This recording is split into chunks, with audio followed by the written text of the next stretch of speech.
federal government restates commitment to revamping the rail sector as part of measures to open up the economy.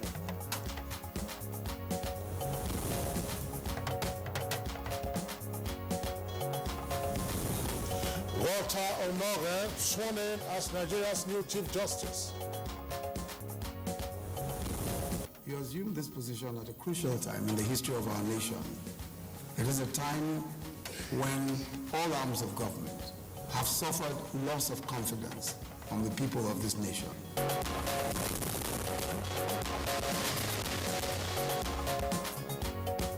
The Senate asked the Nigerian custom to halt intended clampdown on dealers and owners of vehicles with irregular income.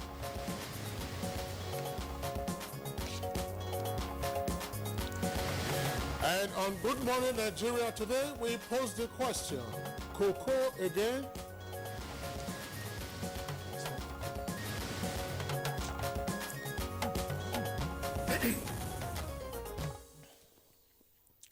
All right, let's tell the story. Once upon a time, in 1988, the story was told of how an Italian firm dumped ships of containers laden with hazardous waste at the cocoa port in the then Bendel state. Now, cocoa is a farm in Ishakiri community, now in Warri North local government area of Delta State. Exactly, Claire. Now, the Italian firm brought in massive sludge and other cancer-causing chemicals, which resulted in the contamination of aquatic life and various degrees of illnesses, including cardiac and respiratory diseases, and ultimately in the death of some residents within the community, including Chief Sunday Nanan, on whose land the toxic wastes were dumped. Quite correct, Kingsley. Of course, many of you might be familiar with the rest of the story, but just as a reminder, the United States Environmental Protection Agency, which also investigated the outcry of residents of the community then, confirmed that the shipment contained, and I quote, most dangerous poisons, and quite a number of them, a highly proactive material. That's again, according to the investigation carried out by a Japanese atomic research agency. Now, almost 30 years after the first cocoa incident, the town is in the news again, obviously for a similar reason. Now, last week, the story broke of another suspected consignment of toxic waste deposited in the same town, this time by a company owned by Nigerians, or a Nigerian-owned company which manages oil waste. Only that, as the allegation goes, this time around, not an Italian firm, but a Nigerian firm. Now, the allegation is that the company brought in and buried the substance, that's the toxic substance, at a dump site owned and operated by the company. Indeed, Kingsley. There's so many stories, making the rounds about what has happened so far in cocoa. But of course, the accusers also claim that after scientific analysis of the sludge and slurry, it was discovered that the environment around the area in which the waste was dumped was found to be highly toxic and dangerous to health. And of course, have gone ahead to write to the Federal Ministry of Environment, of course, to come to their aid, Kingsley. That's right. Yeah, for intervention, obviously. And we will, of course, in the course of our conversation today, begin to examine aspects of the latest dump of toxic waste in cocoa. That's the town in Delta State. But as it happened in 1988, this one, of course, is unlike what happened in 1988, this is different. In 1988, the initial tip for the story came from Nigerian students who were in Italy, who saw a small report about an Italian company, shipping toxic materials to Nigeria and dumping them in part of the old Bender state. And then the newspaper, that's the Guardian, then picked up the story from there, and all hell was let loose. Of course, it then led to the creation of what was known as FEPA, that's the Federal Environmental Protection Agency. It was a story that, of course, caught eventually global headlines, including Time magazine. Eventually, the Italian firm had to come to collect that's right. They had some property. Yeah, they had to clear the toxic waste, took them to some other location and had some remediation work done on the site. So is this cocoa dump Number two, what?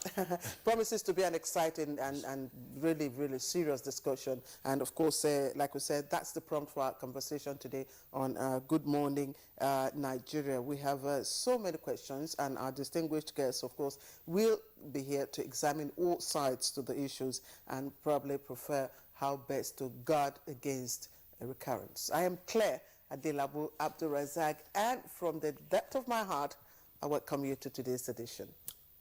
Well, a number of questions, Claire, you've already indicated that we, of course, will have to examine the veracity of what's going on around the toxic waste dump said to have been placed again in cocoa, as well as whether there's been a failure of oversight by the appropriate agencies. The guest, of course, will be taking a look at some of those issues. My name is Kingsley Osadolo, and I join my colleague Claire in welcoming you to today's edition of the program. Coming to you, as always, live on the network service of Africa's largest television network, that's the NTA. In the course of the program, we'll come up with our regular complimentary segments, including newspaper review, business, and hopefully sports. Arsenal, of course, beating beyond recognition last night. Kingsley, Kingsley, don't worry, Arsenal will bounce back. I'm a fan that's of right. Arsenal. After conceding 10 goals home and away. Well, not a good season for Arsenal. Stuff happens. But Real Madrid, of course, through to the last 8. Let's go over now to the newsroom, and here's Lydia Bassi with the morning news. Hi, Lydia. Hello, Lydia. Good morning to you all. Welcome to the news segment. Acting President Yemi Osinbajo has emphasized the present administration's commitment to revamping the rail sector as part of measures to open up the economy towards achieving developmental goals. The acting president will disclose this at the groundbreaking ceremony of the Lagos-Ibadan Rail Project in Lagos. Said the project will also generate employment for thousands of Nigerians. He added that upon completion of the project, this will ease movement via the rails, thereby reducing the impact of vehicular activities on Nigerian roads. The Lagos-Ibadan Rail Project is one of the several projects completed under the Buhari administration. Justice Walter Samuel Onogen has been sworn in as the 15th Indigenous Chief Justice of Nigeria. Acting President Yemi Osinbajo, who performed the ceremony, challenged the appointee as head of the nation's judiciary to live up to the expectations of the high office by upholding higher morals and ethical standards at all times. He said the mere perception of judicial malfeasance and questionable delays will not only poison the waters of justice, but also defeat its essence. The acting president therefore called on the Chief Justice of Nigeria to ensure that justice delivery is truly just and fair to all. It is a time when all arms of government have suffered loss of confidence from the people of this nation. And it is so also with our judiciary. It is a time when our Lord and justices of our courts are called upon to resuscitate that confidence that the people of this nation want to have. Chief Justice of Nigeria, Justice Walter Onogen, who thanked the president for finding him worthy of the appointment, promised to keep to his oath of office in the interest of democracy, rule of law, and good governance. I'm out to make sure that the integrity of the judiciary is not only restored but sustained. By virtue of his new appointment, Justice Walter Onogen was conferred with the national honor of Grand Commander of the Order of the Niger, GCON, by Acting President Yemi Osinbajo. Justice Onogen from Cross River State was born in 1950 and became Justice of the Supreme Court in 2005. In another development, the Oba of Benin, Oba Eware II, has hosted the Acting President Professor Yemi Osinbajo in his palace. The visit was part of activities for his engagements with oil-producing communities in the Niger Delta region. Bukola Orubusi reports that major issues bordering on the development of the state were raised during the visit.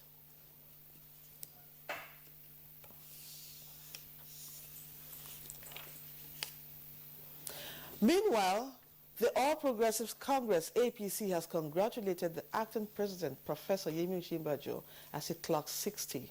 The party noted that Professor Osinbajo has demonstrated a high level of loyalty and commitment to the change agenda of President Muhammadu Buhari and the party, saying his wisdom, vigor, and innovativeness have been essential to the numerous achievements recorded by the administration. At 60, APC noted that Professor Osinbajo has recorded several landmark achievements as a man of God and man of the law. These accomplishments, the party says, have no doubt shown through as he holds forth for Mr. President. Similarly, the Senate President, Dr. Abubakar Bukola Saraki, and Speaker, House of Representatives, Yakubu Dogara, while congratulating the acting president, prayed God to continue to give him good health and enduring grace to serve the nation. And the Senate has asked the Nigerian Customs to halt its intended clampdown on dealers and owners of vehicles with irregular papers. The decision followed a matter of urgent public importance raised by the Deputy Senate Leader, Bala Ibn Na'ala, who described the intended clampdown as unwarranted and obnoxious. The Senate do hereby resolve to direct the Nigerian Customs to stop all actions regarding the implementation of the said circular until it appear before the Senate Committee on Customs to explain in details the purport of the circular to the Nigerian public. Not even the National Assembly itself can impose punishment on some offense that was committed many years ago. It cannot happen. If you cannot do that, the customs cannot do it either. You now say that the person who bought this vehicle without any fault of his own, without knowing how the vehicle was imported, and paid for it, and you say that today you are going to mount checkpoints and block the roads to seize people's vehicles. The House of Representatives has passed for second reading a bill for an act to amend the Independent Corrupt Practices and Other Related Offences Act. It also mandates its Committee on Financial Crimes to carry out an inventory of all forfeited assets with the Economic and Financial Crimes Commission to ascertain their legality, conditions, and values. Justice, other than depriving the state of its money and then the money goes to another source. And now to aviation. The runway of the Nnamdi Azikiwe Airport, Abuja, will be shut down for rehabilitation by midnight of Wednesday, March 8, 2017. Through a press release from Public Affairs Department of the Federal Ministry of Transportation, the public is thereby notified that the airport remains open for operations until the midnight of Wednesday, March 8, 2017. The statement also says the government has concluded all arrangements for the complimentary transportation of passengers to and from Kaduna as soon as the Abuja airport shuts down operations. For security reasons, however, initial screening of passengers and luggage will be done at the Abuja airport, while the boarding screening will be done at the Kaduna airport. The Minister of State Aviation appeals for public understanding as the decision to shut down the Abuja airport is in the interest of all. The right to know, as enshrined in the Freedom of Information Act, is a powerful means for Nigerians to demand good governance and accountability. Anti-Corruption Program Manager of the Department for International Development, Emmanuel Uche, stated this at a seminar for ministries, departments, and agencies. The Information Act that we're talking about today is very, very critical and necessary to make sure that we do not do public probes for the purpose of public probes. The whistleblower policy of the federal government is an excellent one. We strongly support it, but they should take a step further to ensure that they join the vigorous campaign and advocacy for the passage of the Whistleblowers Protection Bill. Under the OGP, which Nigeria just signed on, capacity is key. And that is one of the ways we can strengthen this law. That's the news at this hour. The program continues with Claire and Kingsley after this break. Good morning. If you hear a bomb explosion or gunshots of an active shooter, that might be a terror attack. At such times, always remember 3 action words. Run, hide, report. Don't try to run towards the terror scene to save the situation, because there might be a second bomb blast or another attack. Run far away and take cover. Make sure you are safe first. Yes, it is in our nature to sympathize over the hurt. But remember, only trained personnel can help in such situations. When in a secured environment, promptly call relevant authorities and help will come. For anonymous reporting, call 09630-3250-5 or 0813-2222-106. If you see something, say something. Nigeria, unite against terrorism. This message is brought to you by the Federal Ministry of Information and Culture. So what's up, sweetheart? You really look like you're up to something. I have a secret. Okay. I'll be going to Europe next week. Seriously? Yeah. Like you have your visa, your passport, your plane ticket? No, not that way. Some men are helping us. We pay them, they take us through the desert, and then we cross the sea into Europe. The desert, the sea. Isn't that the route where many have died? Yes, it is indeed a very dangerous journey.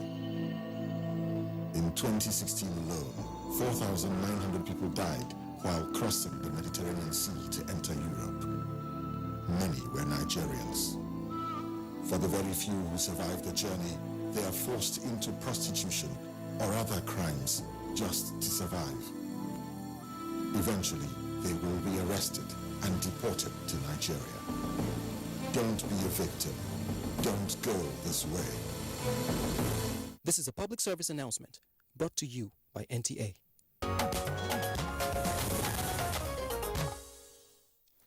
All right, we seem to have some good news coming from the business sector, but this is what it is. The Naira is expected to further appreciate against international currencies, but that is in the parallel market. And Central Bank of Nigeria is assuring of continued forex market liquidity. Kulu Mohammed takes it from here.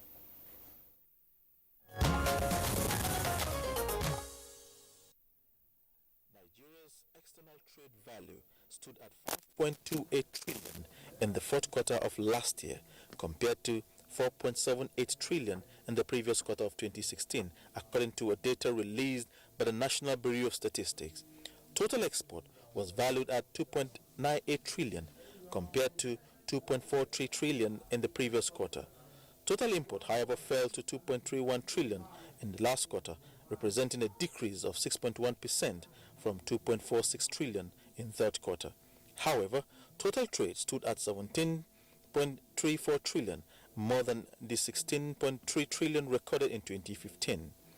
Total exports for 2016 stood at 8.53 trillion compared to 9.59 trillion in 2015, while total imports stood at 8.82 trillion compared to 6.69 trillion in 2015.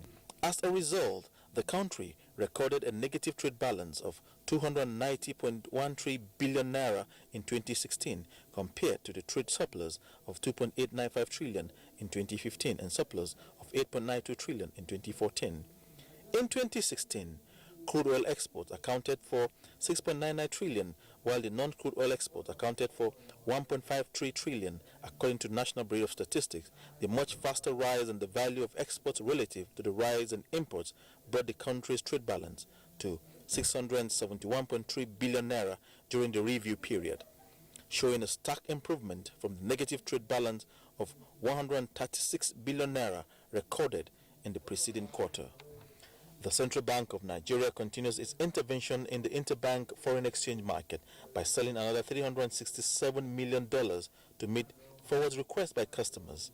The Apex Bank says the move was in line with the bank's determination to ease the foreign exchange pressure on various sectors through forward sales under the new flexible foreign exchange regime to keep the market liquidity.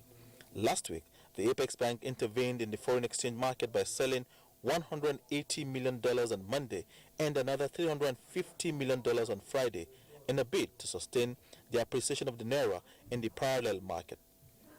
The interventions were followed with a directive to banks to process foreign exchange demand for travel allowances by their customers without any hindrance. It further mandated banks to process and meet the demand for travel allowances by end users within 24 hours of such applications, as long as the end users meet basic requirements already outlined in earlier directives. An expert debunked speculations of non-availability of the released funds. Oh yes, it is really available. But there are some certain conditions that our customers are supposed to meet that were not there before. Like right now, the whole idea is to ensure that it is channeled towards the purpose for which it is meant for. For example, in the case of school fees, now we have to pay directly to the school. This wasn't the case before. With this development, the Naira is expected to further appreciate against international currencies as the Central Bank of Nigeria assures that measures are being taken to ensure sustainability. And for the latest closing figures on the floor of Nigeria Stock Exchange, here is a graphic summary.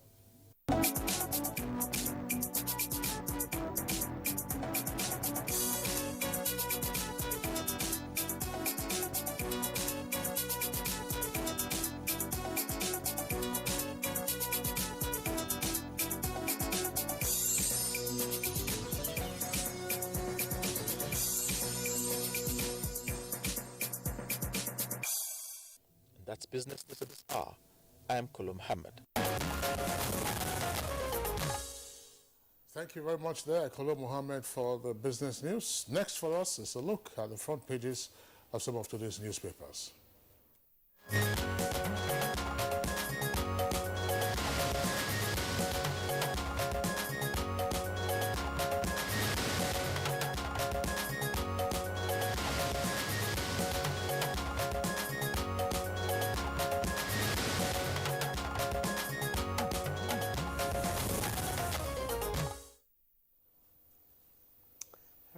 Bayo Atebe is already here, and of course we welcome him as usual. Bayo, good to see you once again. Thank you. Good morning, Claire. Good morning, Kesley. All Good right, morning, Nigeria. let's begin our review this morning by going over to the New Telegraph.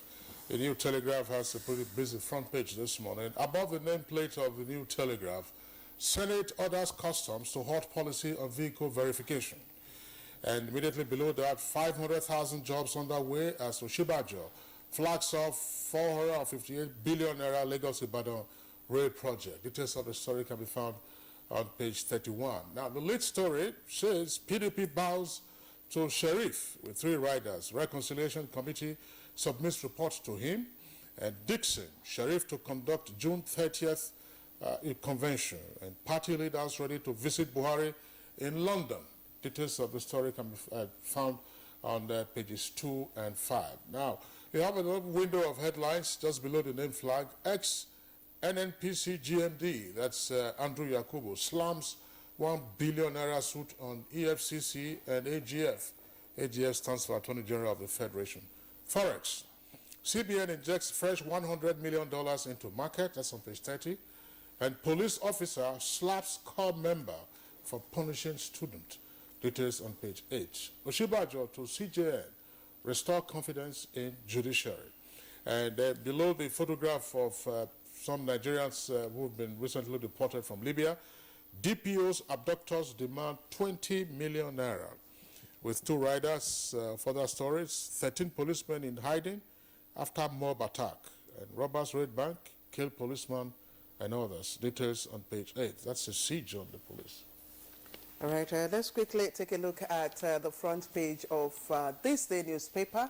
It has an interesting, of course, development talking about the economic growth. It says that the federal government is, of course, targeting 7% growth by 2030, and that's under a new development plan. It calls the, of course, National Economic Recovery and Growth Plan. There you have it there.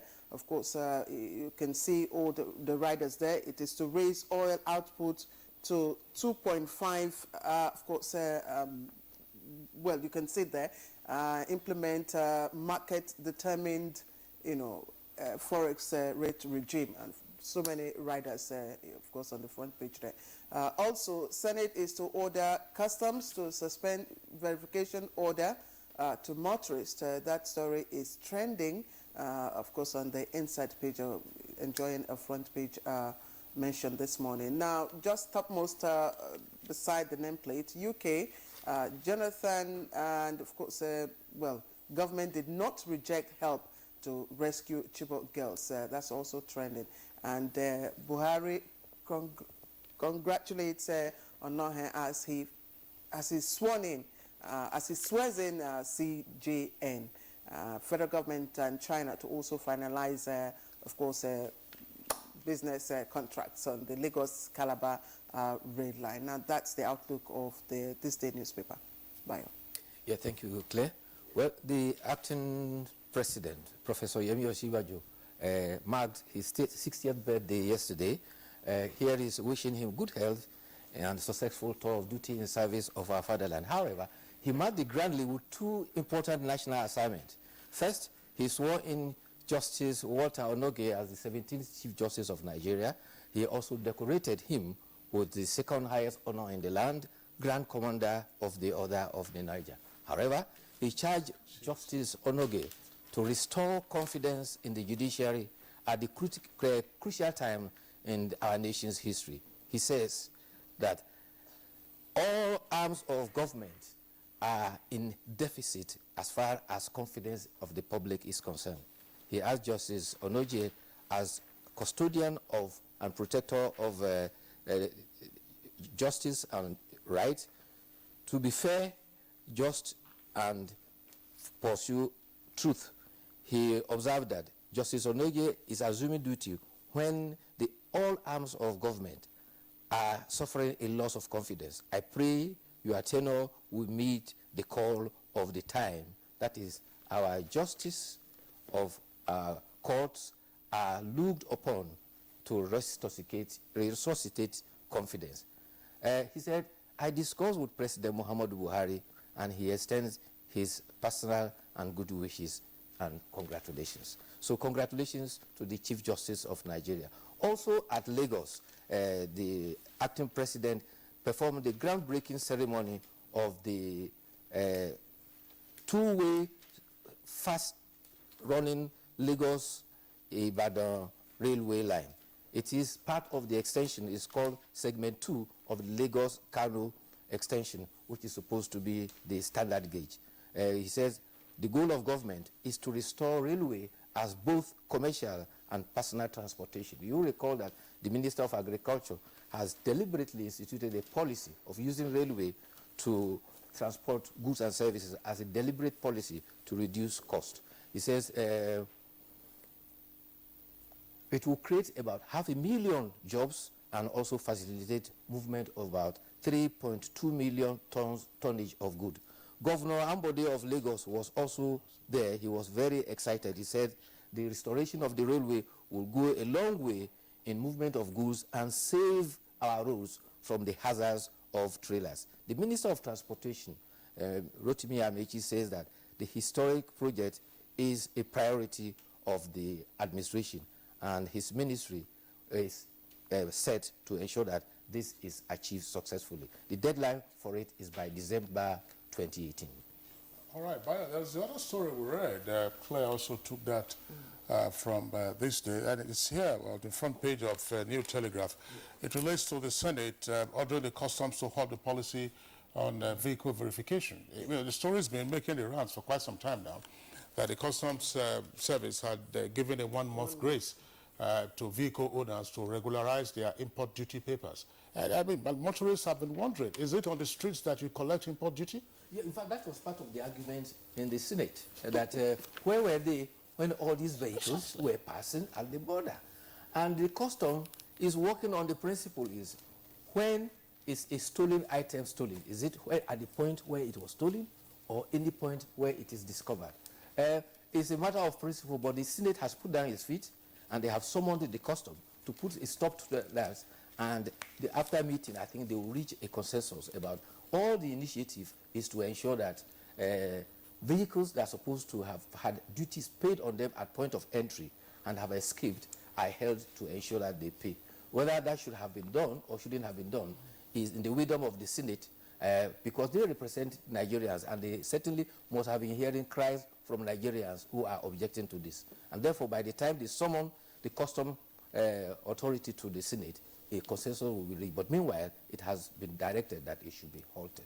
In fact, you know, the stories came up in the media. It's during the Christmas period. a number of motorists, were traveling to the east. Of course, they complain that you have so many checkpoints, sometimes up to 20, somewhere between Shagamu and Onitsha Head Bridge. They were being stopped and then asked for their customs duty papers. And the analogy of stealing, I disagree with you politely. It's not quite apt, because it's not stealing. Let's look at it this way, very briefly.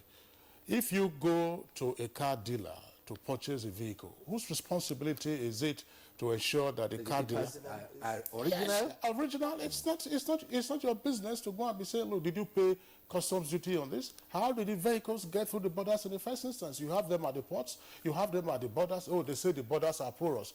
So is that now the rationale for you to be holding up people on the street and say, look, show me your custom papers? But Kingsley might not also be out of place for an intending buyer to also take a step ahead to verify. You have the responsibility to ensure that Not to what verify, the transaction yes. you are asking. There's no way you can verify.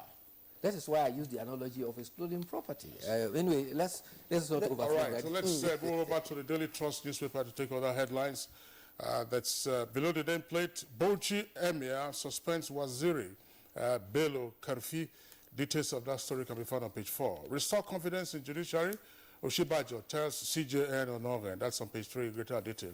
Now, the lead story of Daily Trust, of course, occupies about 2/3 of the front page. It says AUGF, that stands for the Auditor General of the Federation. That's the kicker. 17 ministries failed to account for 24.3 billion naira.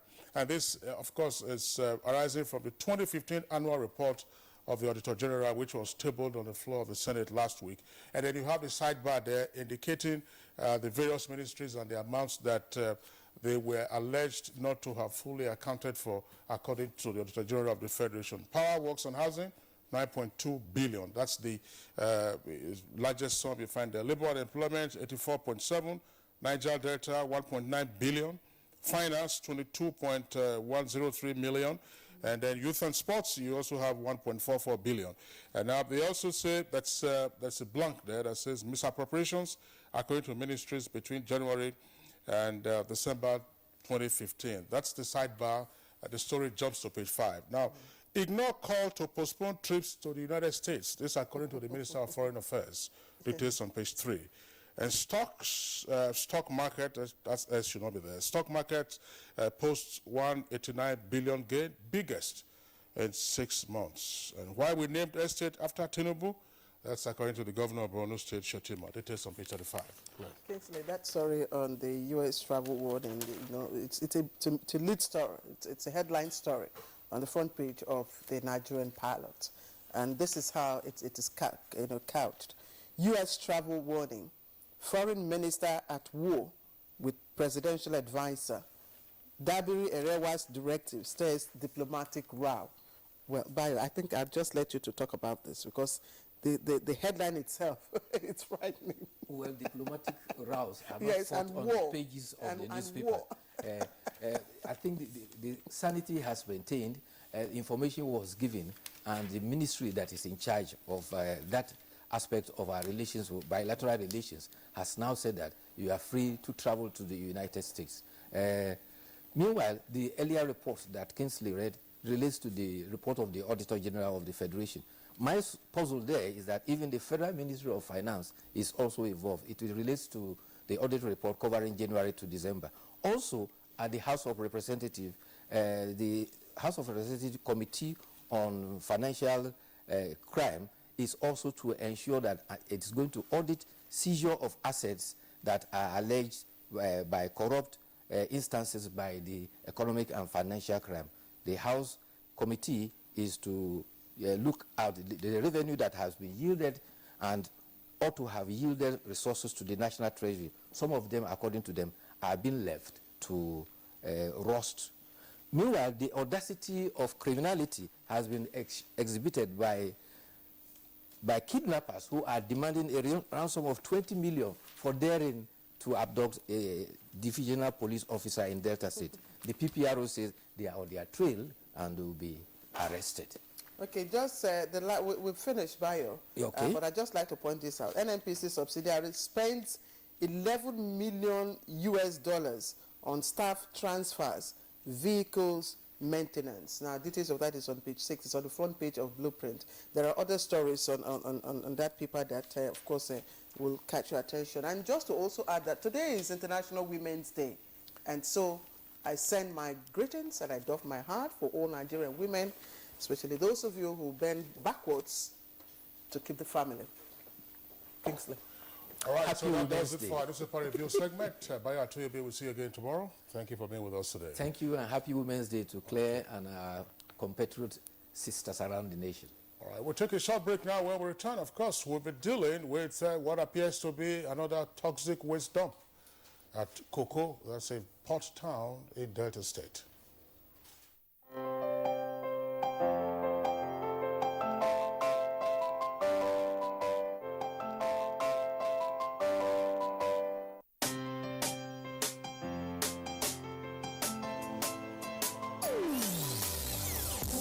Hear the call of change. Stand up, Nigeria.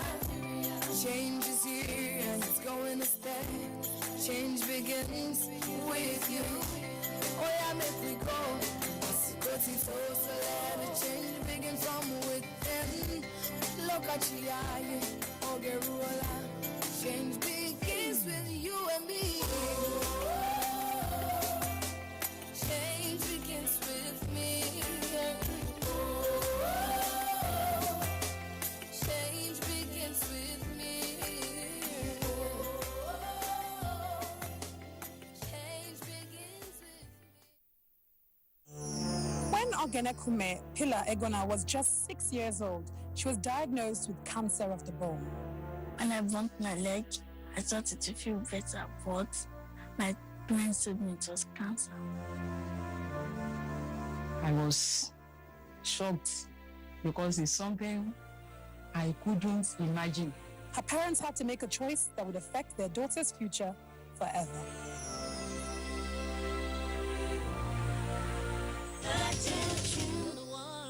Touching lives. NTA Properties Investment Company Limited, a subsidiary of the Nigerian Television Authority, specializes in creating comfort in all areas of life, such as real estate investments, that is, land, houses, and office spaces, mass leasing, savings and loan scheme, household items and car loans, and so much more.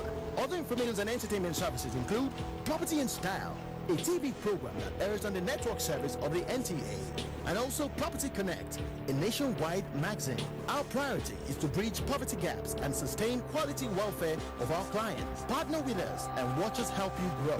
Pay us a visit today at the NTA headquarters permanent site, Area 11 Garki, Abuja, or our Lagos office at number 15 Awolowo Road, Ikoyi, Lagos. For more information, visit our website on www.ntaproperties.com.ng, or you can email us on ntapeak2000@yahoo.com.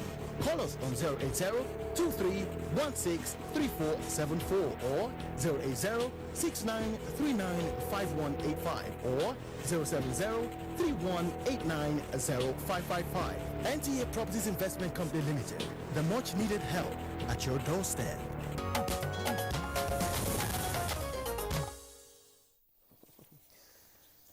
All right, time for us to set the ball rolling with our conversation. You know the topic, and as of course we asked earlier on, is Cocoa Town in, of course, Warri North local government area of Delta State under threat of inappropriate waste management yet again? Let's listen to Ngozi Chude's background report.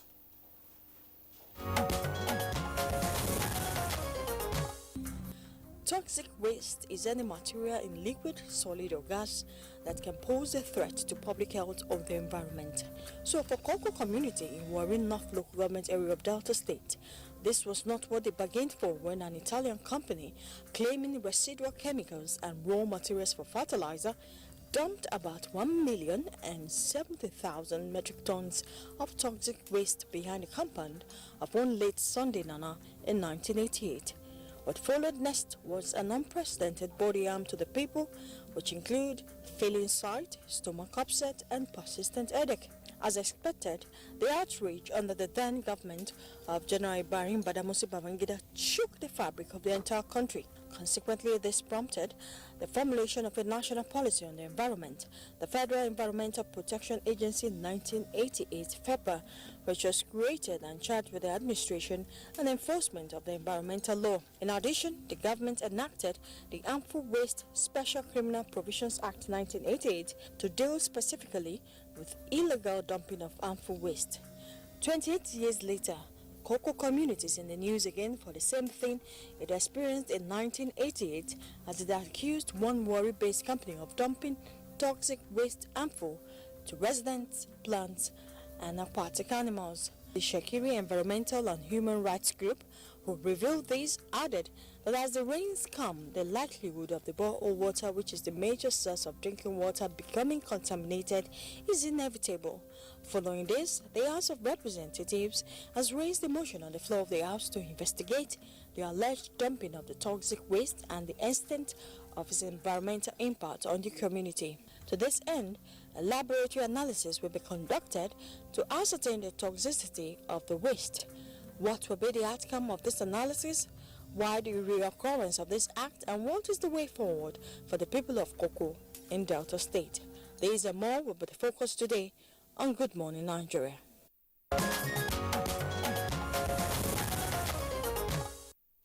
Well, thank you very much, Darren Ngozi Chude, for that background report. Of course, we have a number of guests with us this morning to discuss this issue in greater depth.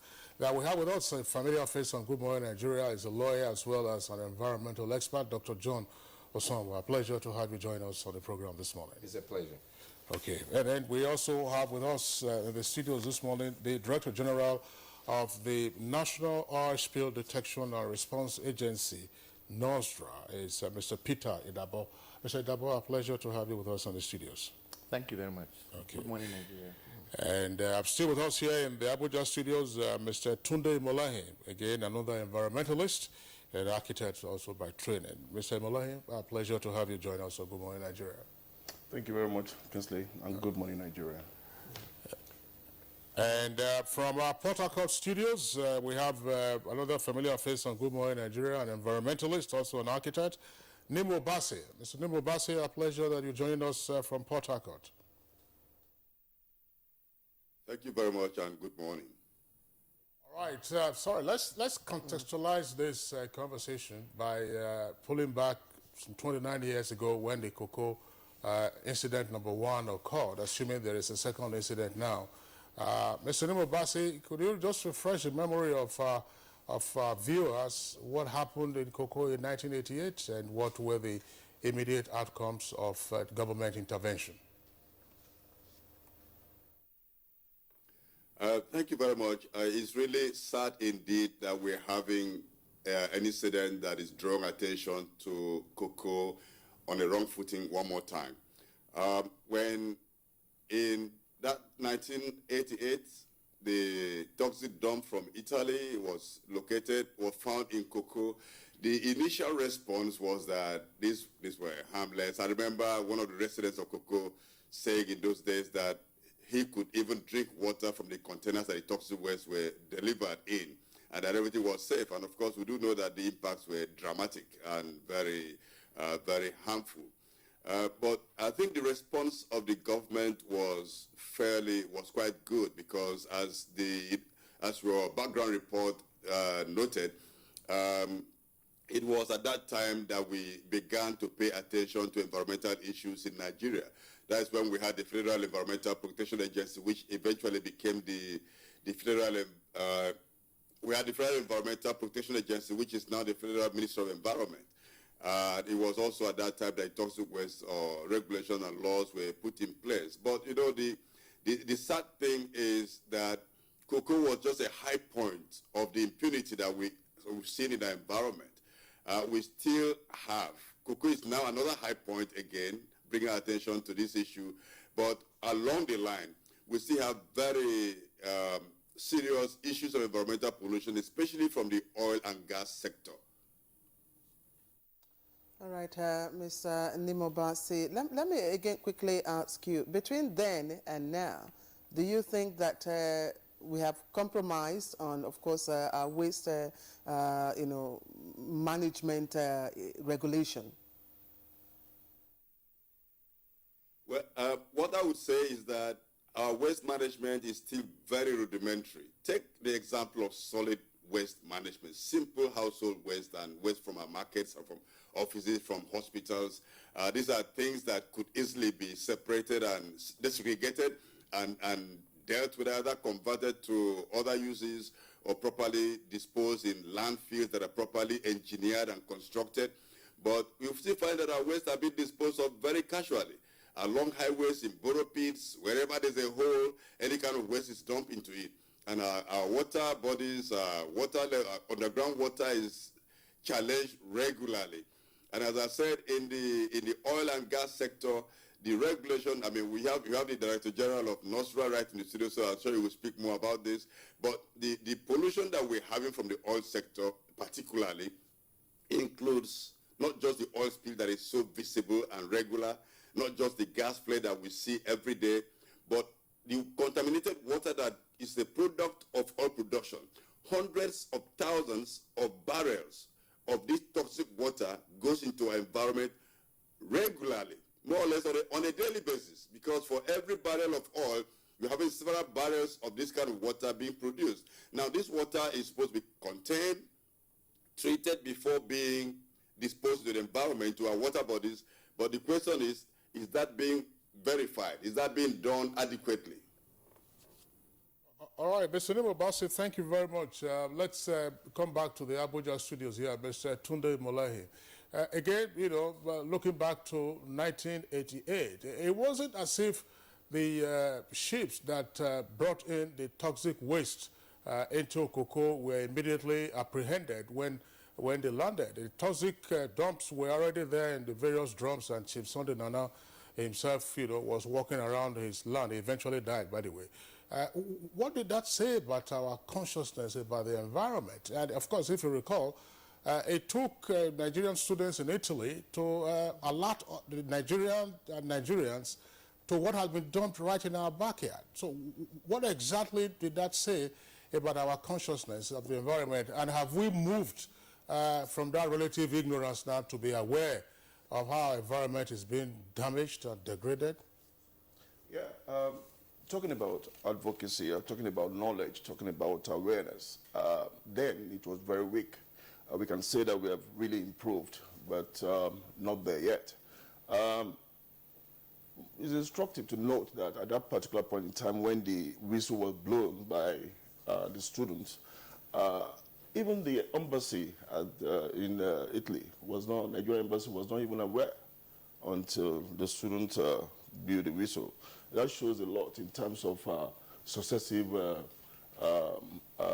attention to issues of the environment, which I classify as grossly, successively inadequate and, of course, embarrassing, despite some modest showings in the last few decades. Having said that, the challenge we have in this country is unfortunate that now that the Buhari administration is getting it right with the Ogoni issue, and we are making progress. This is happening again. I mean, like you said, it's cocoa again. It's sad. It's a sad metaphor, so to speak. I think we have to look at our legislations and enforcements. They're very weak, even our laws. I mean, the NOSDRA DG is here a few years ago. I think the Senate President convened a stakeholders conference to look at NOSDRA Act, I think, and several contributions were made. I don't think we have gone further than, as I was asking you, you were telling me a few minutes ago that you try to pay a courtesy visit to the president. I think he should be able to do something. If, as a president, as a member of the National Assembly, was able to convene that meeting at that point in time, now we expect something more comprehensive. So the problem we have in this country is that successively we haven't really done much. On paper, yes, but in terms of action, even in the states, we don't have EPAs, we don't have environmental protection agencies that are very, very efficient. Only you can mention Lagos or maybe one or two, but the challenge we have in this country is that we don't have many states, and even at the center, the laws are weak and legislation. Poverty is an endemic problem that has affected the environment and even because people would try to address their rate of poverty, and while some people will also address their different levels of greed. And that's exactly what actually happened in cocoa so many years ago. Incidentally, it's about 30 years, isn't it? And we are looking at another calamity. I mean, even though it's yet to be, I think, yes, I mean, I think we'll hear more from Sir Idabo in a few minutes' time. But of course, the National Assembly is taking steps to address the issue. 4 weeks' time, we know, I mean, their stance on that. And I think Sir Idabo is on a visit to that place shortly, and we'll find out what is really happening. But basically, I think it's a challenge. It's a challenge which actually, must be addressed concretely. And honestly, if it is possible to use this case as as a template to address in fuller manner, fuller approach, the challenges facing the environment in the country, it won't be an understatement. All right, thank you, Tunde, for your comments. Now, let's get back to, since you have thrown the ball to the court of Mr. Idabo, and Mr. Idabo, cocoa again. Now, the responsibility, or part of the responsibilities of Nostra is, of course, is to provide advisory, or advice, on, of course, harmful, waste, and, of course, preferred methods of disposal. Now, with regards to what is happening in cocoa, what information do you have right now? Yeah, thank you very much.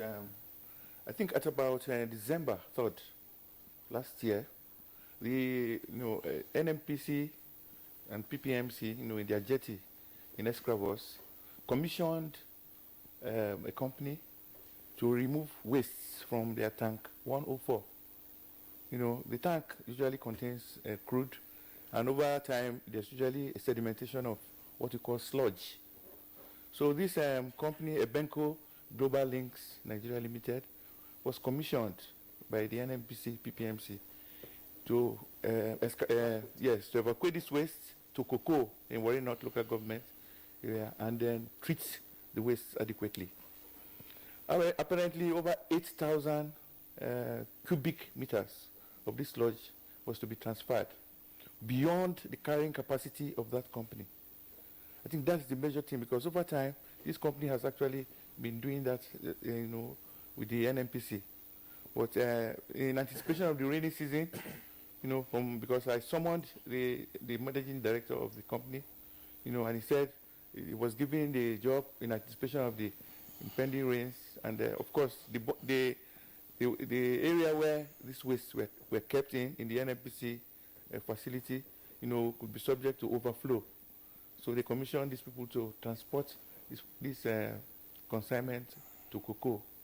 We understand from what we have heard that the consignment or whatever, has been buried in about 4 acres of land. Now, with regards to the weight, what are the implications? Yeah, the implications are far-reaching, just like the previous speaker has said, and what Inimo Batsi also said, because it's about engineering of the dump sites. If the place is properly lined with impervious material, you could store them, temporarily before treatment. But apparently, this man got an overload, like I said, of this consignment, and then moved away from his jetty where he normally stores this thing to a virgin land, where he now excavated. When I interviewed him in my office, he said, because I wanted to know if the place was properly engineered, and he could not come up with satisfactory. And you have investigated this? Yes, this actually happened? Yes. He admitted, he did not deny. He said that he dug 3 pits in the place, and was able to, do some concrete works in 2 of them. But the 3rd one, he used ordinary, material similar to tarpaulin, which is totally unacceptable. Because cocoa is a place where the water table is very high, and the place where he chose to dump this is adjacent to a primary school, where children are abstracting water, drinking water for small children. So it was, terribly hazardous, because this sludge actually contains a lot of toxic materials. Not radioactive, though we cannot ascertain that until after the tests, are carried out. So there was a big fault, a very serious, infringement of the laws. Because first of all, I wanted to know if he took permission. If you are going to a new site, you should ask for clearance from the regulators, which he failed to do. He just went in there and apparently, it took more than he can chew, and then wanted to, maybe make some quick,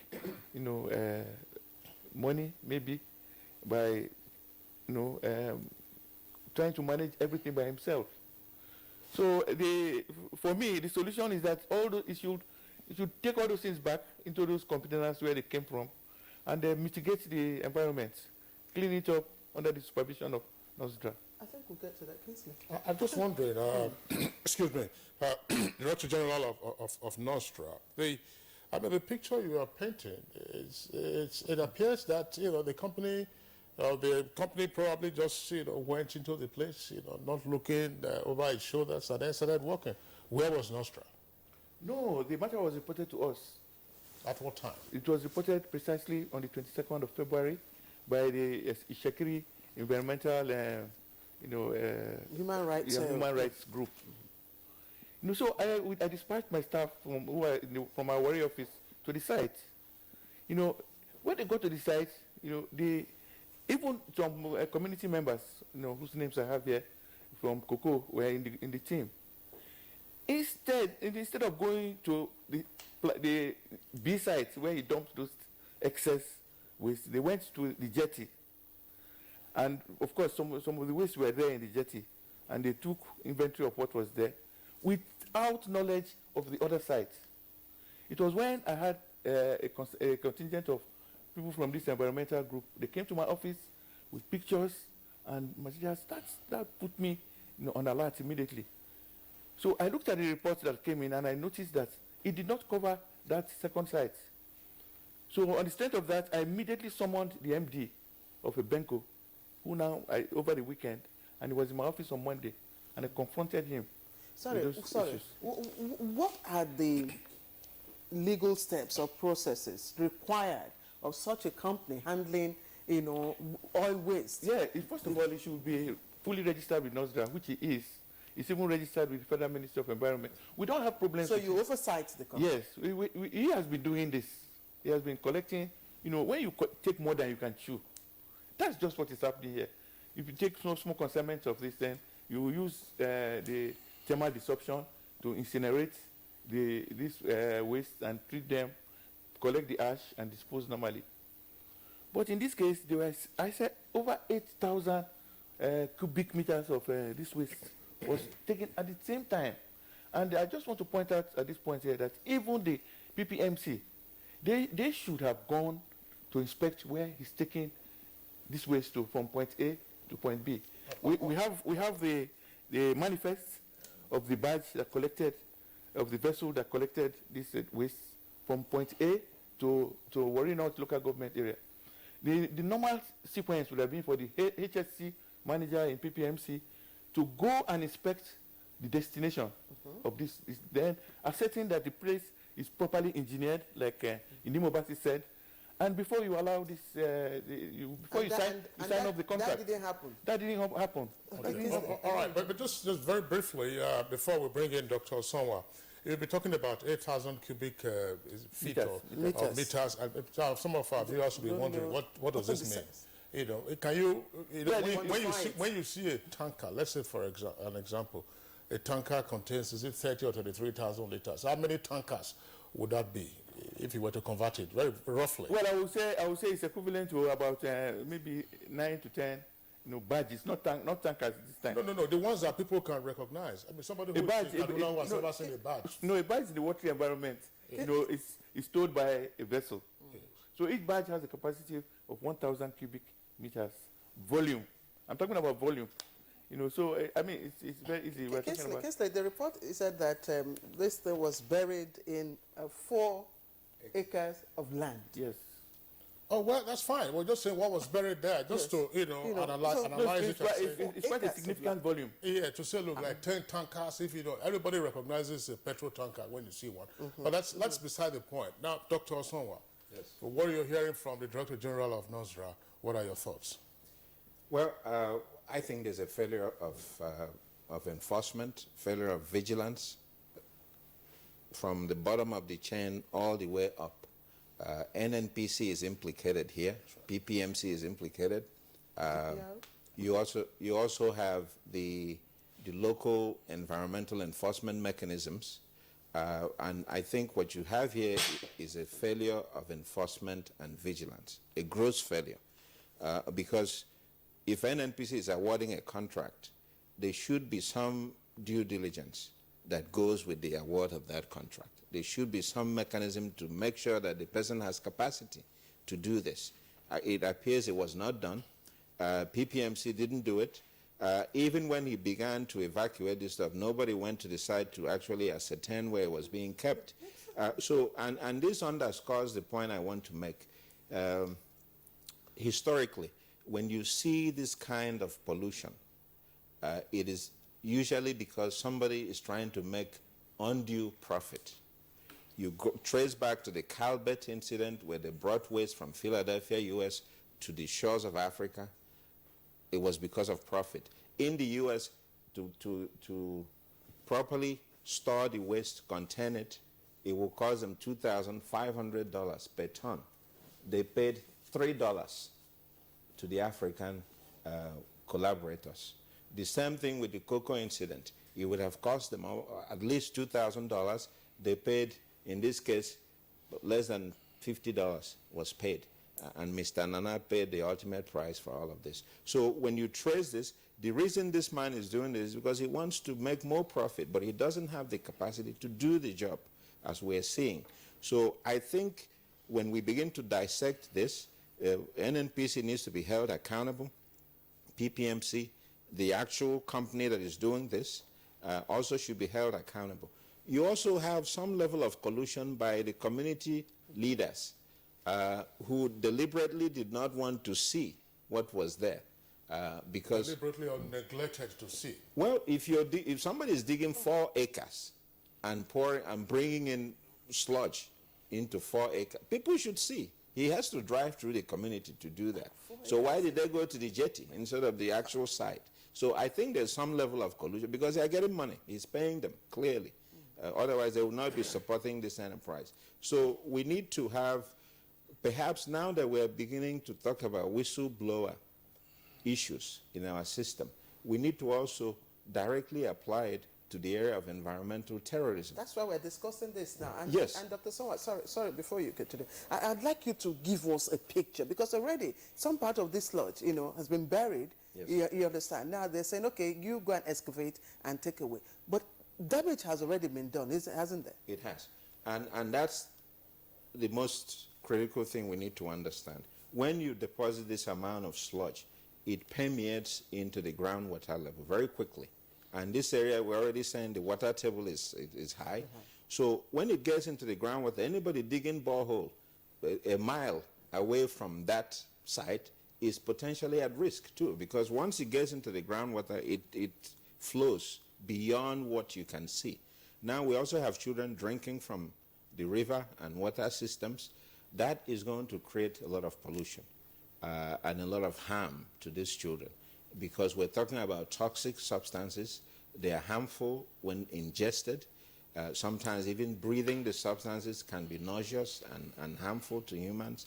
Ultimately, it causes cancer, and that is always the problem. Prolonged exposure will cause cancer in children, birth defects, women who are pregnant. So we need to be very, very proactive in containing this. At this point, can it be remediated? I think it can if we bring in the right experts to do it. But the people need to be evacuated from the immediate area. Those who have been exposed to this need to be evacuated. We need to do proper medical testing. We also need to do proper analysis of what is there. We're assuming it is only sludge. What if there's some radioactive material? Those ones can last in the environment for 500 years. If you have radioactive material, it doesn't, the half-life is very long, and it can do a lot of damage. All right, Dr. Sowa, thank you very much. We'll come back to you in the course of the conversation. Nimo Bassey in Port Harcourt, you've listened to the NOSRA DG as well as the other guys here in the Abuja studios. Why does cocoa appear to be an attraction for the dumping of toxic wastes? What a question, Kingsley. But I think my short answer to that would be that, unfortunately, some communities are just targets for profiteers, and this is a question of environmental justice. If you notice, that kind of waste would not be dumped in a rich neighborhood. It's always in the communities where you have people who are disenfranchised, who don't have a say in what is going on. But I'm happy with the analysis that has been shared on this issue, and it really shows the depth of the problem, because this is just one visible example of the pollution going on in our environment. I'm sitting here in Port Harcourt. Port Harcourt is another example where you're seeing the issue of soot that is also visible. But there are so many other invisible pollutions going on, and our people are having their life cut short. And life expectancy in this region is just about 41 years. So you can imagine what's going to happen to the people in Cocoa area and environs. Now, the other issue I would like to bring up is that we've not mentioned the National Environmental Standards and Regulatory Agency, NESRA. NESRA is the regulatory agency for the bulk of our environment. But unfortunately, the law setting up NESRA excluded the oil and gas sector. And the oil and gas sector sits on the board of NESRA.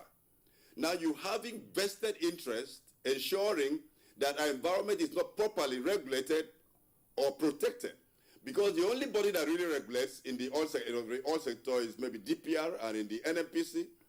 So NOSDRA only responds to pollution. But the regulatory agency, that's why the NOSDRA law ought to be reviewed. So either you give NESRA the authority to regulate the oil sector, or you give it to NOSDRA. It cannot be within the oil sector to regulate itself. This is why we're having this kind of impunity going on. And in fact, it is a big problem with the underground water. You know, if the people of Cocoa now are in trouble, where do they get drinking water from? Even those who have boreholes, the boreholes are in that area will quickly be contaminated and compromised. And the implication of this, as it is implication in Ogoni, for example, where people with boreholes are getting water loaded with hydrocarbons, that you have to dig much deeper industrial scale boreholes. And this would require much investment from local people, and of course place the burden on the government, which ought to supply our people with potable water.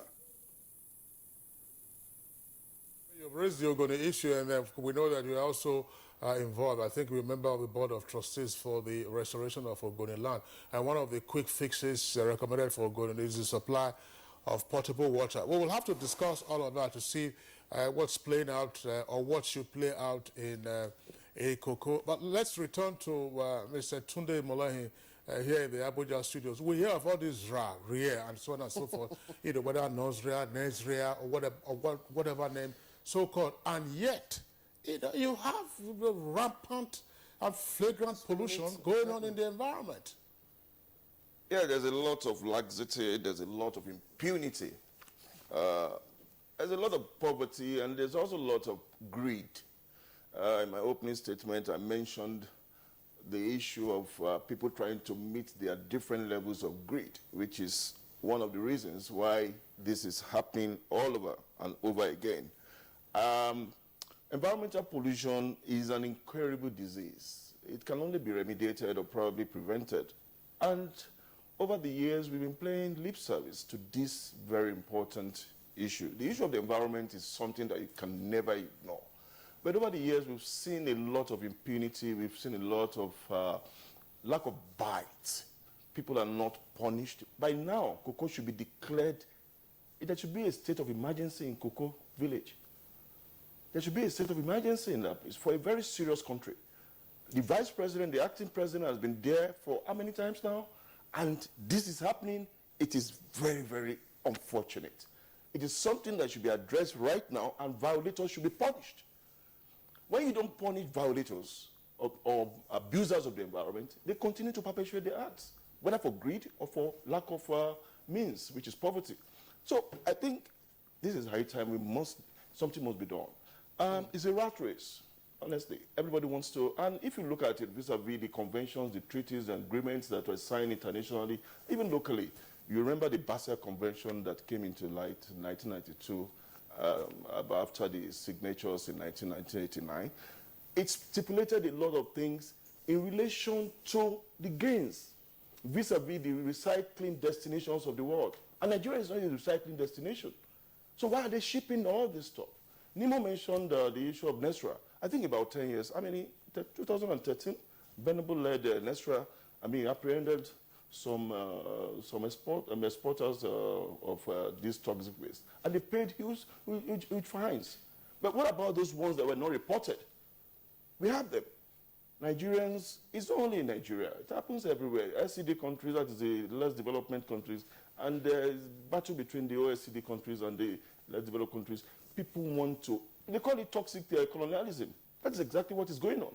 And this thing should not continue, especially now that there's a global discourse about inequalities and so many other things. To achieve sustainable development goals in Nigeria, these are some of the issues that limit our chances of getting there. So I think the government of today, the Buhari administration, should wake up. And we need to do more than the ongoing crisis. Okay, stay with you, Tunde, with regards to what has happened in cocoa. Now, Mr. Dahohe has told us the quantity of excess sludge, 8,000 cubic meters. Dr. Osonwa has told us of the potential massive danger. And Nostra is still saying, look, we are still investigating. And the people are still there. I'm sorry to say, Sasa Idabo is handicapped, and we must say it on national television. I'm sorry. We need to speak truth to power, and we need to tell ourselves the truth in this country. We are not doing enough as far as environment is concerned, and in terms of legislation, in terms of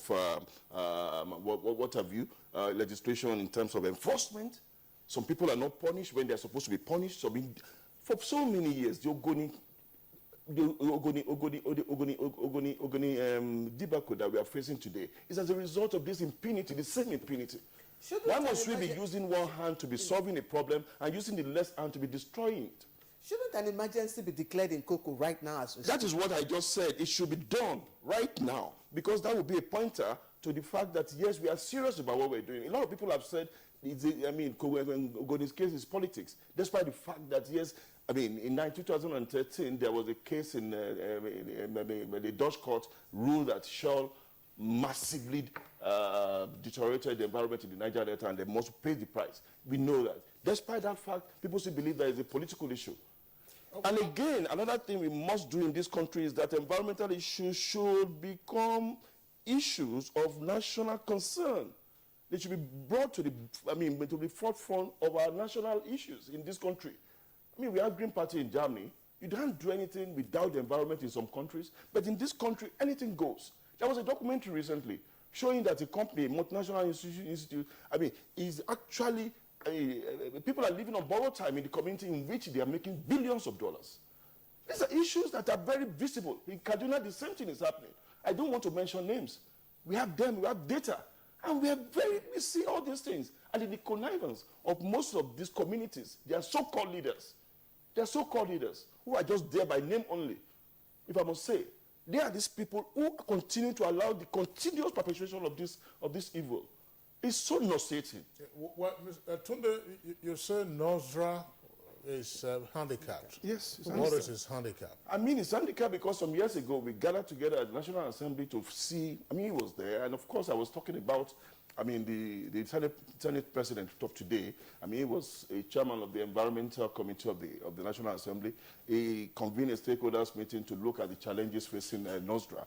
But of course today, I would expect the distinguished Senate President to do more than he did at being in a vantage position to look at the challenges facing Nostra.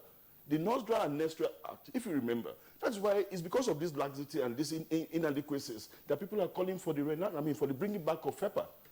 People feel that, yes, then there was more bite in the area of environment, that of course that the Federal Ministry of Environment is in name only. It's there in name only, and nothing is happening. We are talking about even funds. We are not even talking about ecological funds that have been mismanaged by successful governments and something like that. Things were supposed to have been used. How can people be making money from Nigeria and they will be undermining the importance and the sovereignty of the country? It is unheard of. Well, it shouldn't be so this simple. one Well, is, we hear of it every day, so it's been heard of. So that it should not be heard of. It should not. It's something that should be stopped. We've done a lot of theory. We should practice what we have theorized. All right. Well, Mr. Malahi, just let's pause you in the meantime. Let's, Dr. Osonwa. Yes. Dr. Osonwa, before we come to the DG of Nostra, do we have, in your opinion, an appropriate attitude or the right attitude towards the environment? For instance, taking a look at our legislature, does the legislature feel or act in a responsive manner to issues of environment with the grading of urgency that it requires through the establishment of appropriate committees, through the functioning of those committees? Very briefly. Well, I can tell you, as an adjunct professor of environmental law, the laws we have on the books are more than adequate. If you were to bring out the volumes of regulations and laws, we have enough, and most of them conform to international standard. The problem is in the degree of enforcement. Our enforcement mechanism is weak. Sometimes it's because of resources. Resources are not provided to the enforcement agencies. Sometimes staff do not have the proper motivation to do what they ought to do. Sometimes there is corruption. Let's be very honest about that. In the system, those who are supposed to enforce would sit somewhere, receive some gratuity or whatever, and not even go to the site to inspect. The leaders of these organizations can only do so much. What I would recommend, we've talked about having a state of emergency declared, a disaster zone. That is the appropriate step. People should be evacuated. But we need to begin to take enforcement seriously. In the U.S., people like this man who has admitted to what he did go to jail. In such a way. They go to jail. It's not a fine issue. Then those people who were in the chain of awarding the contract, those in the regime of enforcement, should be fired. Then you also need to look at the polluter pays principle. He pays for the cleanup, he pays for the medical care of those who have suffered, and he pays for continuous remediation and monitoring of this site. That has to happen. By the time you finish, that company will be shut down. Yes. And those who have colluded with him will also face some kind of sanction. Is this similar to, I mean, a fairly well-known example, Mr. Tunde Molaya, is this similar to what we see with kerosene explosion victims? You know, in the past, you know, there were persons who bought contaminated kerosene from designated filling stations. And, of course, the kerosene was said to have been supplied from official sources. And yet, you know, the oil major or the national oil company suffered no liability. It is toxic colonialism. I will continue to say this. And Nigerian government is culpable. Our people are also culpable. We have to have a change of attitude. This is not a government of change for nothing. We must do something. We must, because the life of our people are in danger. The lives of our people are in danger. I mean, and if you look at the situation whereby, I tell you something, I used to have a friend who was a public relations practitioner, was a consultant to a multinational company. All he was doing was distributing rice to community leaders. Distributing rice to community leaders, and you know what that means. That was his job, that was his major job. And for so many years, that had been perpetuated. And that's why you couldn't hear, and that's exactly, you had so much in terms of the deterioration of the environment in the Niger Delta. So we need to change our attitude. That is very, very fundamental. We need to understand the fact that, yes, all these things that, most of these toxic waste, right, they bring about a lot of unhealthy situations. Most of these wastes are carcinogenic. They create cancer. And most of these kidney problems that we have these days that were never there before as a result of these kind of unhealthy practices. And they're not best practices at all. In other countries where these things are shipped from, right, there are cases, they have their penalties. You remember that, the doctor, you remember that the Basel Convention was as a result of what happened in the Cairn sea waste issue when Americans were trying to ship some ash to incinerate ash from Philadelphia, so and they dropped some in Haiti. We have to pause you here right now because we'll need to take a break. We have, of course, other one or two guests waiting. So, Mr. Tunde Molai, I would like to appreciate, of course, your contributions and thank you for being part of our conversation. Thank you very much. Gentlemen, we'll take a short break. We'll be right back. Originally, I don't carry myself like this. I don't turn agent. Wham! Why has one of the world's friendliest occupations become such a nightmare in the hands of some people? You be talk of town. Say now you be the latest agent we dey in town now. Why has the circle of lies become the smartest thing? You go give me 3 bay first. That one na for consultation fee. Here. You give me another 2 bay. Now finding fee with the column. Here. You give me 1K. Are we going for excursion? That one na for the excursion fee. You too sharp. Professor John Bull, this week's episode of your rib-cracking comedy, Estate Agent. Come on, this thing will be like shrine address for inside my hotel. The person where they teach me this job, the person you all know. You all what? You all pass me? Your president is Tasso Rock. Now I buy him. And showing at 8:30 p.m. every Tuesday and Friday on NTA Network International and Star Times. Over and out. Brought to you by Glow. Welcome to the new speed of life.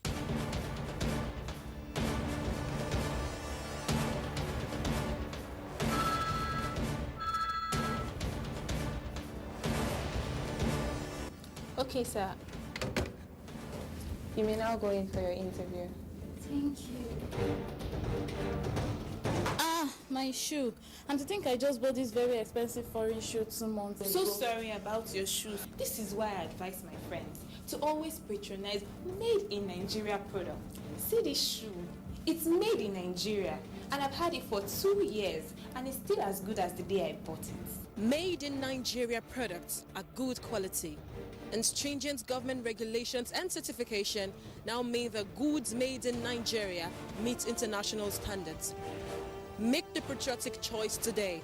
Buy right. Buy Made in Nigeria. This is a public service announcement brought to you by NTA.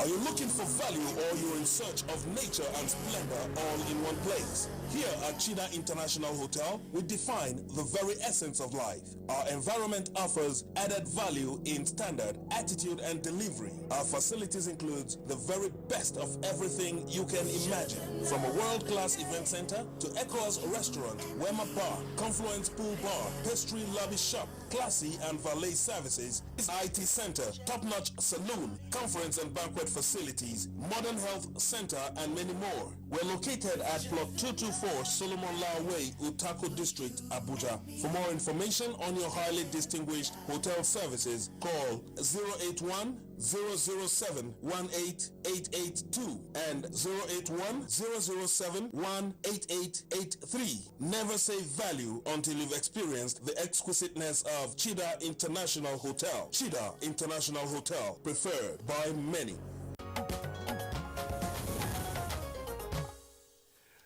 All right, you're welcome back, but if you just joined us, you're watching us live on the network service of the Nigerian Television Authority. This morning, of course, as you can see from the caption on the screen, we are discussing the latest affliction of cocoa community in Delta State. In 1988, the community, of course, played host to toxic materials that were shipped in from Italy, but this time around, the local company is said to have dumped or tried to dispose improperly of sludge and other oil wastes again in cocoa community. We still have Dimo Bassi with us from our Port Harcourt Network Studios and the DG of Nostra here with us in Abuja, and Dr. Osonwa, an environmental lawyer.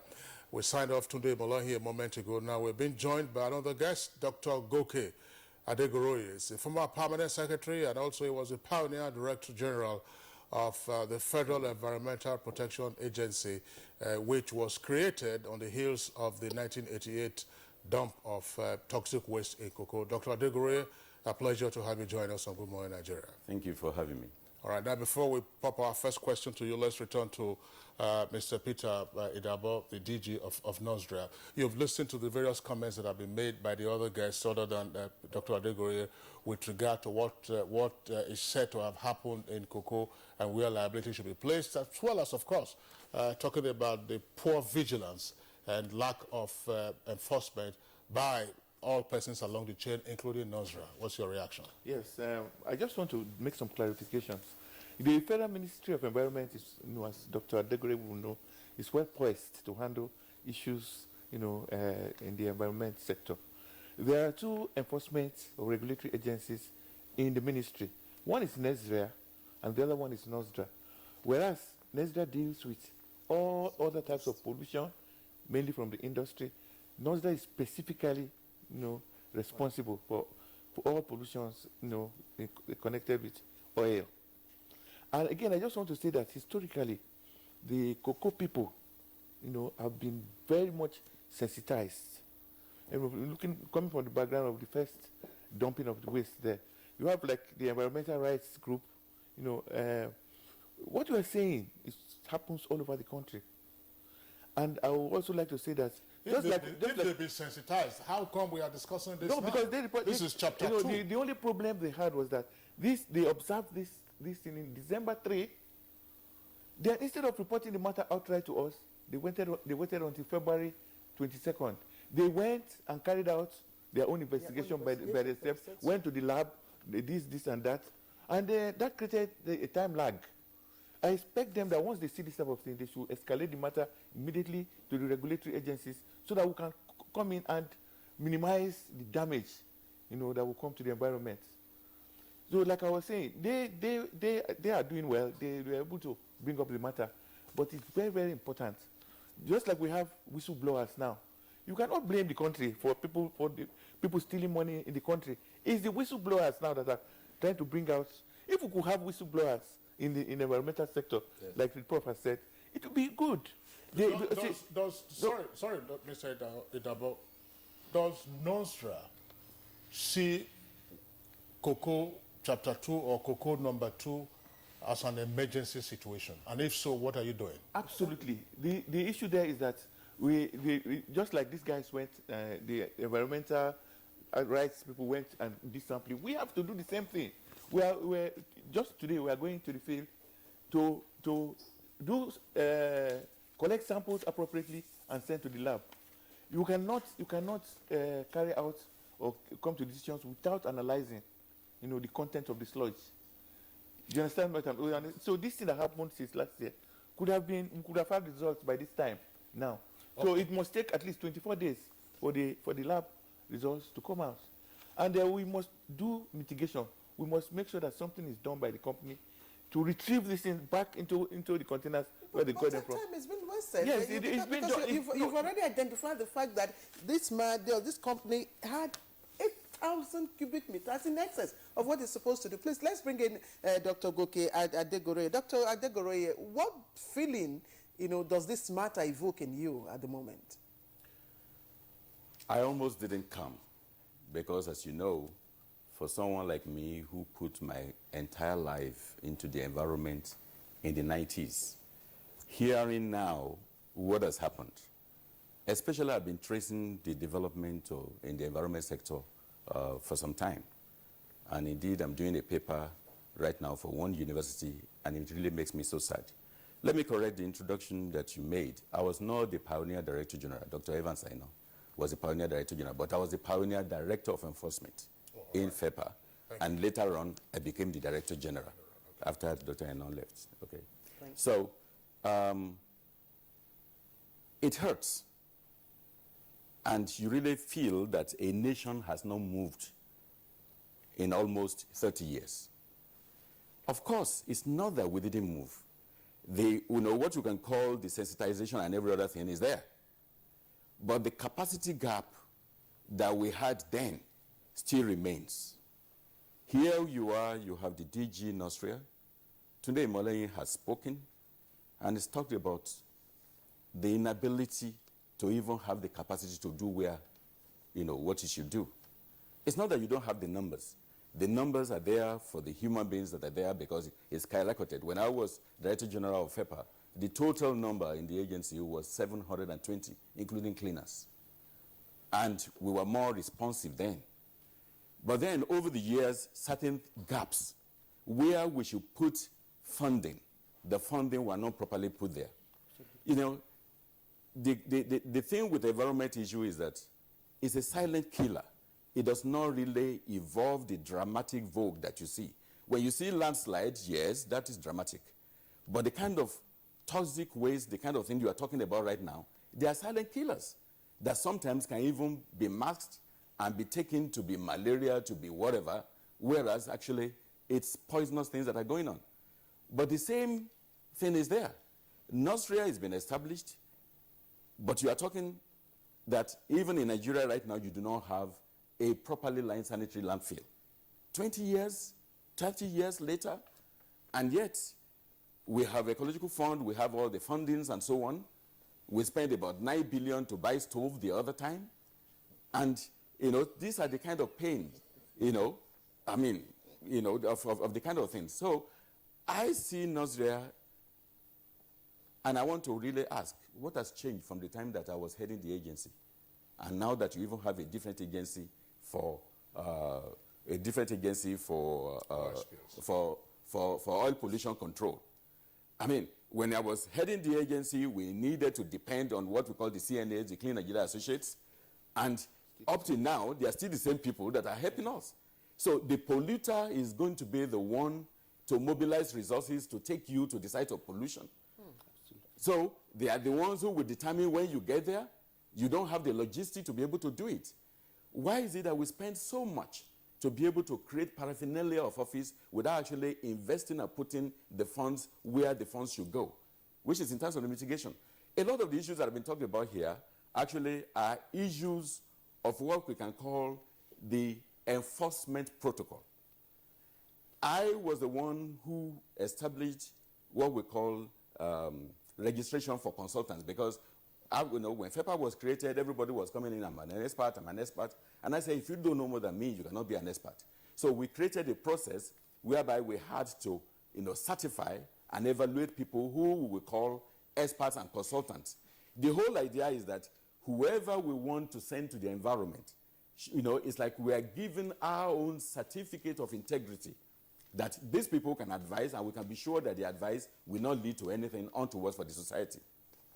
So the key thing will have been when, whether it is a NNPC or whatever, was giving this kind of contract to these people, that kind of chain of contract should have also been sent to the Environment Agency, so that they would have been able to know that, okay, this guy is giving this contract, how much capacity does this guy have? Is he in a position to be able to handle this volume? Does he have the technical capacity to be able to even change and detoxify the waste? If you cannot do that, then you will then be able to advise the agency to say, okay, sorry PPMC, sorry NNPC, I think this thing is really not properly done. You will need to get somebody else who can be able to do that. So these are some of the things that need to be done. All right, Dr. Adegoroye, thank you. You have talked about some of the things that needs to be done, but let us also look at right now, because the Nostra DG has said that, look, it will take 24 days? Yeah, it is. 24 days for the results of the investigations to come out. Within this interval, what happens? What should happen? Dr. Adegoroye. Oh, first of all, the first thing is you need to be able to screen that area and be able to condemn them off. You need to send a lot of sensitization to the people as to what to do in the emergency situation until we are waiting for what shall be the results. And then number two, you now begin to get in what should be the fallback position, because this thing will have to be removed. Are you going to be able to move it? Because in the real sense, even when you now suppose you get the result and the result now said, yeah, this is contaminated, are you then going to begin to determine how far is it going to percolate down, or are you trying to find out what is going to be the flow pattern or what? Because all of those things also, you need to have those answers right away and begin to now map out how to be able to contain it. All right, Dr. Adegoroye, thank you very much. There are tweets already from our viewers. We'll take those tweets. But before we go to the tweets, Mr. Nimbo Bassi, still in Port Harcourt, I mean, you listen to, again, what Dr. Adegoroye said, and one question to ask at this time, we're dealing with a federal agency. Well, this is not election time, and politicians are not falling over one another in Cocoa area. But is it surprising that there appears to be little noise or little concern from the governments at various levels in the state? Why is Cocoa not hitting the front pages? I mean, we have all kinds of stories on the front pages of other papers.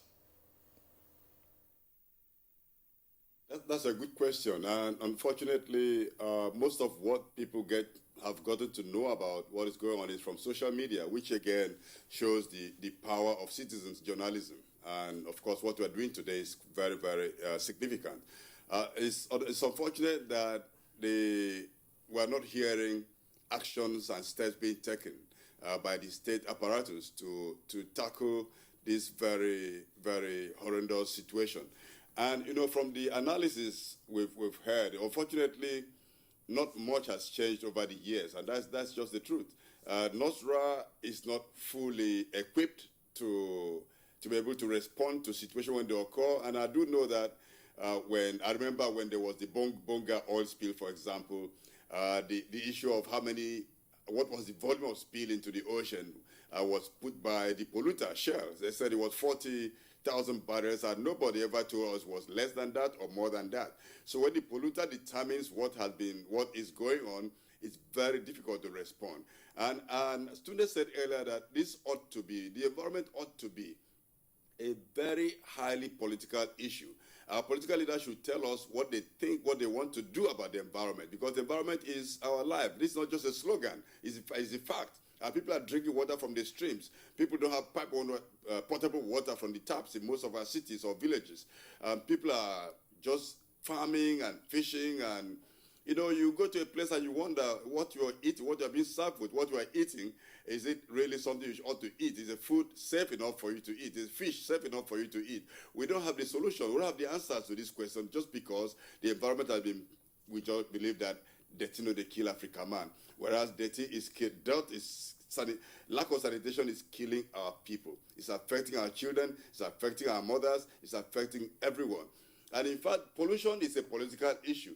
Let me just bring up here that some years ago, a chief economist of the World Bank, Mr. Lawrence Summers, said that it makes economic sense to dump pollution in poor communities. And in fact, Africa and some of these other continents are underpolluted. And he went on to say that, considering that the life expectancy is low, it's better to dump pollution in communities where people will not live old enough to have prostate cancer than to dump it in communities where people tend to live longer. So you see that this is a question of discrimination against the poor, against the weak. And this is why somebody would just pack 8,000 cubic meters of toxic waste and dump in cocoa. I mean, it's unacceptable. It's incredible. And I do also agree that delaying the act of evacuating that thing, the toxic waste, is also compounding the problems. Because I don't need a laboratory analysis to tell me that any waste from the oil sector is toxic. We all know it's toxic. We're just waiting for the level of toxicity. So what ought to be done right now is, as has been said, block off the area, then begin the process of evacuation. The harm has been done. The issue now is how do we limit or reduce the level of spread of the harm that has been done already? Thank you. Basim, thanks a lot. I just talked to us somewhere. I mean, look, it's talking about the polluter, we're talking about the agent, you know, who's also said to have disposed of this sludge. It's strange that we're not hearing from DPR, who is supposed to be the regulatory authority in the oil and gas sector. Of course, NOSRA is here with us and then making his own comments. And then the owner of the sludge itself, the behemoth NNPC. Well, as I've said, until you begin to get serious about holding polluters accountable, this kind of stuff will continue to go on. This man needs to be incarcerated pending the resolution of this. We don't need to wait 24 days to begin the evacuation. Let us use the highest protocol possible to evacuate to some other place. Because the longer it stays there, it leaches into the ground. We have children close by, very harmful. The other thing I want to stress is we also, as individuals, need to reawaken our consciousness about the environment. The Nigerian culture about the environment is very lax, is very troubling. We throw away refuse, we burn tires, we burn our refuse indiscriminate, and then people complain about persistent malaria and typhoid. World Health Organization tells us over 50% of diseases are directly attributable to the environment. You also look at lifespan. When I was growing up, lifespan of the Nigerian was over 70 years. Now it's fluctuating between 47 and 50. 41. Now it has in the Niger Delta, according to Nimo Basi, around about 41 years. And that's directly related to the environment. What is going on with our environment? So we need to be really proactive. I don't think we should wait. This is an emergency, and we need to observe the maximum protocol and evacuate. If you are wrong, nobody gets harmed because you went beyond. So let's begin to move as we test for specific components. Let me just add something. I've already instructed the consultants to proceed immediately and evacuate. You see, the problem that comes to play, especially in the Niger Delta, is the attitude of our communities. You see, if a place is polluted with oil, for instance, or any type of pollutant, you find that the people they are fixed between getting the compensation and allowing the evacuation of the waste. They will say no, you will not remove it until so. So we people need to be enlightened, like if the man then goes down to maybe payloaders, because I say you deploy payloaders immediately. Those places that were not properly lined, you should excavate and return to the containers. There are over 20, this type of containers they use at the port terminals. That's what they use to convey those waste. So they should put them back. But I expect that maybe there will be some resistance again from the communities. Yeah, why don't you call it the law enforcement agents? Well, sometimes it complicates the It should be complicated. Yeah, Otherwise, people should be for them to start people like Nimo Basi are working hard to create that enlightenment. Well, this is one of the obstacles I'm trying to make, clear to you, that this is what happens in the field. People use shovels to direct oil into their property. Once they see the pollution coming, they quickly run into the house, get implements, and start directing it into their property. Well, Mr. Idabo, it is also the people that have raised this alarm. So we must also acknowledge and give them credit, for bringing this up. Otherwise, the regulatory agencies, it skipped your radar. I'm just telling you that even as we speak now, you will find some people who will tell you, look, this man is employing 110 staff from our community. Okay, let's the community needs to be, Mr. Idabo, the community needs to be alive. And just we said that we have tweets already. Just to indicate, Dr. Osonwa, you were talking about burning tires. A couple of weeks ago, the Customs Service made a show of having seized some 2 million used tires or fake tires imported from China. We do not know what has happened to those tires, whether they've been incinerated or whether they've been buried somewhere in the desert parts of the country. So Dele Jack Solomon has this tweet. Allegations that samples of the waste had undergone a series of scientific tests which proved that the waste is highly toxic. And Sani Michael Omakuji, I've been following Observer newspaper on this matter, and it's very glaring that some government officials are involved in this heinous act. Festus Akimboyewa has this tweet. The state government should wake up from its slumber and do something about the toxic dump to protect humans, animals, and plants in cocoa area. And I think we have Dele Jack Solomon. Tweets, cocoa is vulnerable. We therefore call on the federal government to intervene in order to prevent a recurrence of the 1988 incident. Well, Dele Jack Solomon has another one. Action should be taken because as the rain comes, surface and underground water, which are the major sources of drinking, potable water, become polluted. So those are the tweets here that we have in the meantime. But let's return to Dr. Adegore. Dr. Adegore, do we have the capacity, although not say we now, but not NTA is not part of that. Do the appropriate agencies have the capacity to mobilize for an emergency response to what you guys have identified on the program this morning? The answer is no. Okay. Whether in Nasria or Nesria, the answer is no. Absolutely. The staff are there. They've got some training. They are under-engaged, under-equipped, and under-resourced. And when they want to do the right thing, where will it go? We are talking about here that you need to be able to have, government itself should have been the one to invest in having a proper sanitary landfill in virtually all of the zones. Years ago, government went into saying that they were going to have incinerator in all of the zones in Nigeria. We don't know what has happened to it. You need to tell me whether any one of them is functioning right now. So, and it's the same thing with this. So the proper thing needs to be done, because you are not going to be able to have private people who will come. Government needs to come to bring in the seed money first. And then when they know that your enforcement is going to allow them to be able to generate the funds by what you'll be charging for those, what we call tipping fee, those who go to tip into those areas, only then will private people be able to invest in them. Doctor here mentioned, that in the United States, it's actually about 3,000 to be able to recycle and detoxify this. But then for us here now, if they say they want to pay you $10 now in Nigeria is about 4,000 per ton. So that's a lot of money. So this is the real challenge, and it hurts. When I was in environment, when I was DG in 1997, I wrote it in my book. The total capital vote that I was given was 19 million naira. Whereas there was an agency then called Family Economic Advancement Program, FEAP, F-E-A-P. My own was F-E-P-A. FEAP was given about 6 billion, and the environment was not given. And the situation hasn't really changed much till now.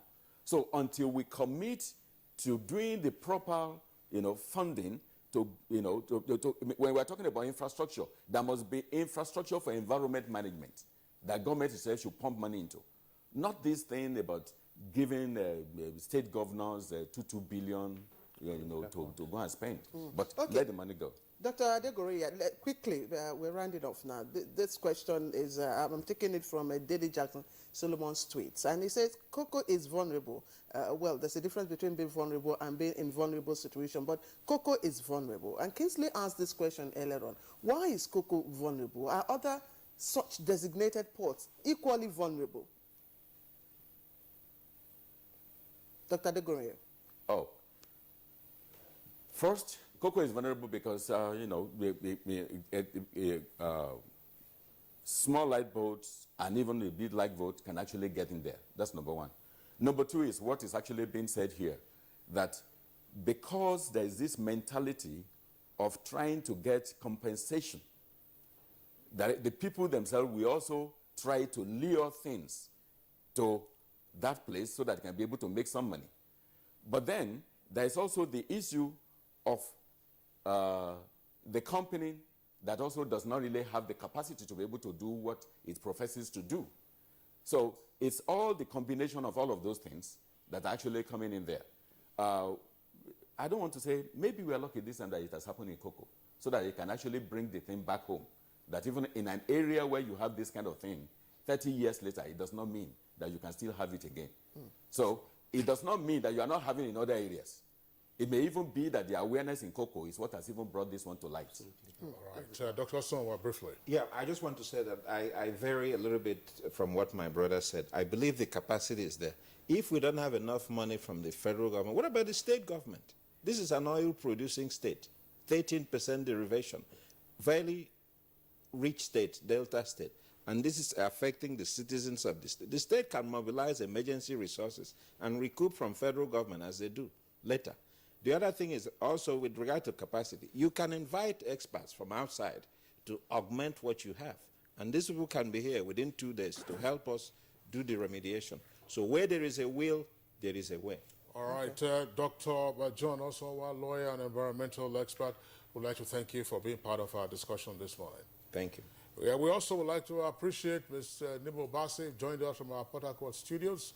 Mr. Nibo Bassey, we appreciate your insights. Thank you very much. And I think before it's a wake-up call for all Nigerians, a wake-up call, it's time to ask one more time. All right. All right. Dr. Goke Adegoroye, retired permanent secretary and former DG of FEPA. Again, we thank you for being part of our discussion this morning. Thank you for having me. And the incumbent DG of NOSRA, Mr. Peter Idabo, thank you for being here with us. Thank you very much. All right, so that does it for our discussion segment. On Good Morning Nigeria, cocoa again in the news for the wrong reason. Let's move over now to sports. Arsenal walloped 10-2 in aggregate. That's the worst humiliation they have faced in recent years against Bayern Munich in the Champions League last 16th stage. Let's go over now to our sports desk, telling us also about a ride of Real Madrid over Napoli.